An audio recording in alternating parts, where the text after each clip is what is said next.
Début janvier, j'écoutais de la musique sur mon PC quand soudain, mon casque a cessé de fonctionner. Sacrément lésé par cette perte, je me souviens qu'un individu de ma connaissance avait fait récemment l'acquisition d'un dispositif audio d'une bien autre qualité. Alors je me suis rendu dans une boutique proche de ma résidence pour acheter le produit précédemment cité. Donc dans cette vidéo, je vais vous présenter les JBL Tunes 215 TWS sortis en début 2021. Sincèrement, j'en avais ras la casquette de ces casques avec un câble trop court, en Bluetooth mais qui lâche au bout d'un mois ou bien avec un son moyen. Alors aujourd'hui, j'ai pris ce modèle pour un prix de 50 € que je m'apprête à déballer. On passe vite sur la boîte pour attaquer le contenu car à l'intérieur on va retrouver des fascicules de démarrage rapide et de garantie, un câble vers USB type C de 26 cm de long avec une fabrication intelligente du côté USB permettant de le brancher dans les deux sens aussi. Puis derrière se cachent 4 autres tailles d'embout intra-auriculaires qui va de petit à énorme et finalement on tombe sur le boîtier et les deux écouteurs.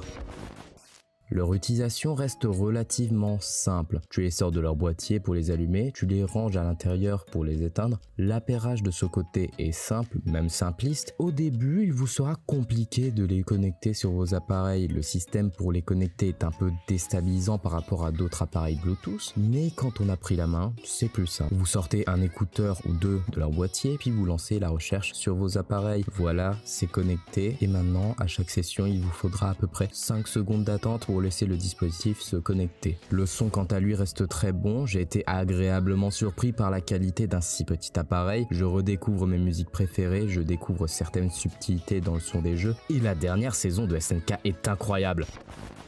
L'autonomie est énorme, vous disposez de 5 heures d'écoute par oreille et 25 heures d'autonomie grâce au boîtier, donc en prenant l'habitude, vous ne risquez pas de tomber à court de batterie. Personnellement, je n'utilise pas les deux écouteurs en même temps en général, donc pendant que l'un est en activité, l'autre se recharge et comme c'est rare de rester plus de 10 heures sur son casque, l'autonomie est donc satisfaisante. D'ailleurs, on recharge le boîtier à l'aide d'un câble USB type C, mais je tiens à souligner que selon moi, le boîtier n'est qu'une batterie externe qui sert d'actionneur pour la connexion. En aucun cas, je n'ai eu l'impression que le boîtier jouait dans la connexion, que vous soyez avec ou sans, la distance de connexion est identique. Il dispose d'un micro pour prendre des appels et utiliser l'assistant vocal dont je vous laisse juger le son. Je suis actuellement en train de parler avec le micro des écouteurs.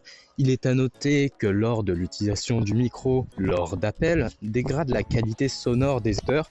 On peut aussi utiliser ce micro pour les assistants vocaux tels que l'assistant Google et Bixby, mais leurs phrases d'accroche ne sont pas utilisables. Car vous avez aussi un bouton sur chaque oreille pour le contrôle multimédia qui marche moyennement. Autant sur téléphone ça marche, mais sur PC non ou rarement. Et c'est justement en pressant 2 fois le bouton que l'on pourra activer les assistants vocaux, mais on peut aussi arrêter un son, passer une musique, raccrocher, couper le micro et ces commandes s'adaptent en fonction de l'utilisation d'un ou de 2 écouteurs, ce qui est plutôt bien pensé.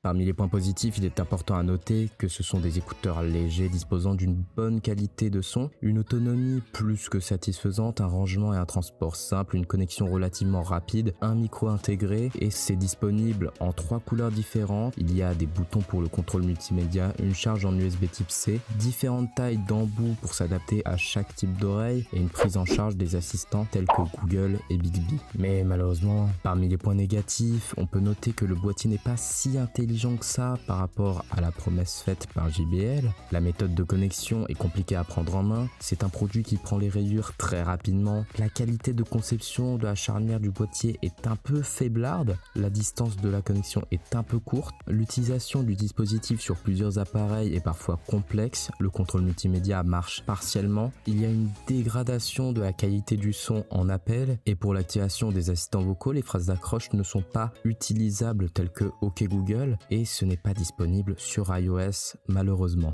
Finalement, mon avis est très positif, je les utilise au quotidien, le son est bon, donc je donnerai une note de 18/20 car il ne faut pas oublier ses défauts. Je vous remercie d'avoir suivi cette vidéo, les liens sont dispo en description et bien évidemment, si la vidéo vous a plu, n'hésitez pas à vous abonner, à donner votre avis juste en dessous avec les likes et les commentaires. À une prochaine.